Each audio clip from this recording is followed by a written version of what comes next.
बिस्मिल्लाहिर्रहमानिर्रहीम। महताब हैदर एक नए एपिसोड के साथ आपकी खिदमत में हाज़िर है। आज जिस मौजू पे मैं आपसे बात करना चाहता हूँ उसका तल्लुक़ पाकिस्तान में रहने वाले हर आम आदमी के साथ है, चाहे वो गरीब है, चाहे वो अमीर है, चाहे वो मिडिल क्लास से है। लेकिन ये जो हुकूमत ने डिसीजन किया है, ये सबसे ज़्यादा जो अर्बन यानी जो शहरों के अंदर रहने वाले मिडिल क्लास के लोग हैं, सबसे ज़्यादा उनको मुतासर करेगा। चूँकि हुकूमत का ये दावा है कि गरीबों के लिए तो वो सब्सिडी दे देगी, तो गरीब तो उससे महफूज हो जाएंगे। लेकिन अब देखना ये है कि वो किस तरह की सब्सिडी देते हैं और किस तरह का मैकेनिज़्म बनाते हैं कि जिसके नतीजे में जो 40% बिलो द पॉवर्टी लाइन लोग रहते हैं पाकिस्तान में, जो कि अगर आप देखें कोई 20-22 करोड़ की आबादी है तो तकरीबन 5 करोड़ से ज़्यादा लोग बनते हैं। तो देखना ये है कि हुकूमत किस तरह की उनको जो है वो सब्सिडी देगी कि जिसके नतीजे में वो उससे मुतासर ना हो। वो ये है कि प्राइम मिनिस्टर इमरान खान ने जो गंदम की रिलीज़ की प्राइस है, इशू प्राइस जिसको बोलते हैं, वो 1475 रुपये पर 40 kg से बढ़ाकर उसकी कीमत कर दी है 1950, यानी तकरीबन कोई 32% का उसके अंदर इजाफ़ा कर दिया है।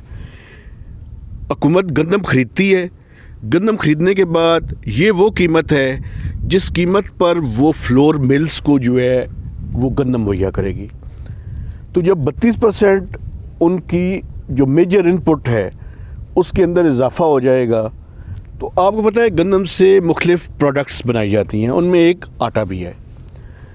तो जो रफ़ कैलकुलेशन है वो ये है कि कम से कम पर केजी जो बैग में आटा मिलता है उसकी कीमत में 10 से 12 रुपये इजाफ़ा होगा पर केजी के हिसाब से।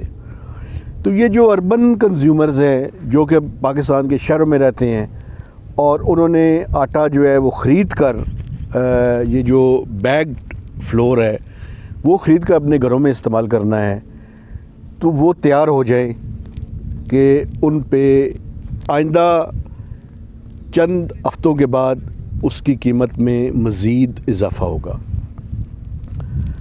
अब बात यहाँ पे सिर्फ अब हुकूमत क्या कह रही है? हुकूमत ये कह रही है कि हम जो गरीब हैं 4 चीज़ें जो है वो उन पे हम उनको कैश सब्सिडी देंगे। 4 जो बेसिक फूड के एसेंशियल आइटम्स हैं, जिसमें आटा है, चीनी है, ऑयल है और पल्सेस हैं।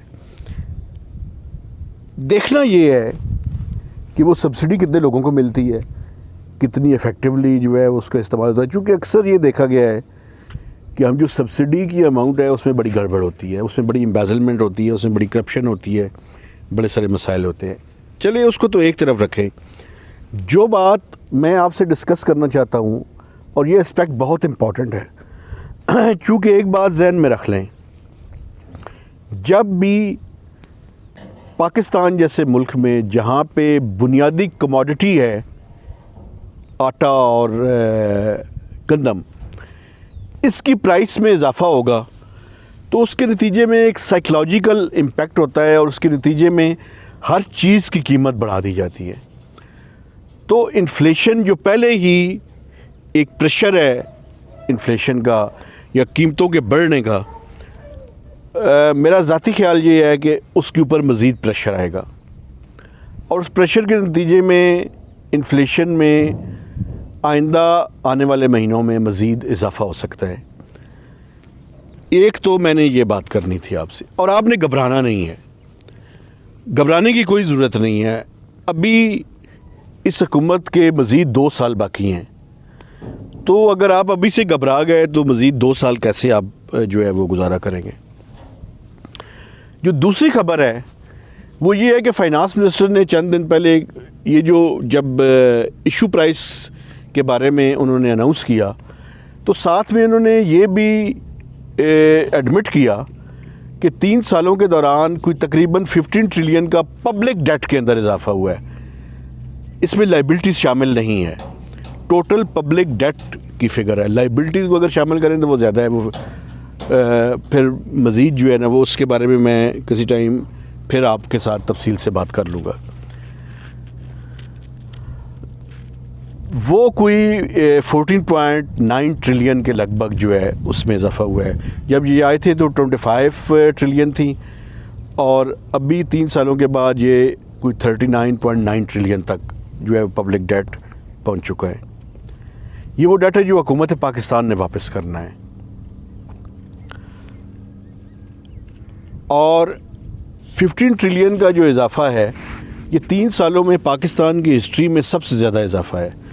और अगर मैं आपको बता दूं कि टोटल पब्लिक डेट और लाइबिलिटीज़ अगर शामिल की जाएं तो वो 47 ट्रिलियन को टच कर चुकी हैं। जब मुस्लिम लीग नून की हुकूमत ख़त्म हुई थी तो ये कोई 29 ट्रिलियन के लगभग थी, 29 ट्रिलियन से ज़्यादा थी, 30 ट्रिलियन कर लें आप। तो पीटीआई एक नया रिकॉर्ड बनाने जा रही है और मुझे गलत साबित करें कि 2 सालों में ये 60 ट्रिलियन को टच कर सकता है। लेकिन मिनिस्ट्री ऑफ फाइनेंस ये क्लेम कर रही है कि जो डेट टू जीडीपी रेशियो है वो कम होगी। अगर इन्होंने जीडीपी ग्रोथ के अंदर, चूँकि मुझे पता है कि रीबेसिंग की एक्सरसाइज की कोशिश हो रही है जिसके नतीजे में जीडीपी का जो है वो साइज़ बढ़ जाएगा, तो उसके नतीजे में तो कम हो सकती है। लेकिन हम इस नुक्ते नज़र से नहीं देखेंगे, हम जो पुराना जीडीपी का फिगर है उसके हिसाब से देखेंगे। अगर आपकी इम्प्रूवमेंट हुई तो आपको सलूट भी करेंगे, आपको शाबाश भी देंगे। लेकिन लगता ये है कि ऐसे नहीं होगा, बल्कि आप एक नया रिकॉर्ड बनाएंगे और 30 ट्रिलियन से आपने शुरू किया था, 60 पे आप जाके ख़त्म करेंगे।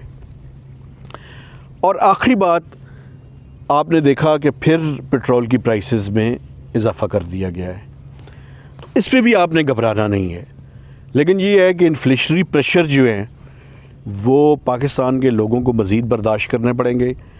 कम से कम मैं पहले से जो मेरे देखने वाले हैं उनको याद होगा कि मैं कह रहा हूँ कि आप पेट्रोलियम की प्राइसेस नहीं रोक सकेंगे, आपको बढ़ानी पड़ेंगी।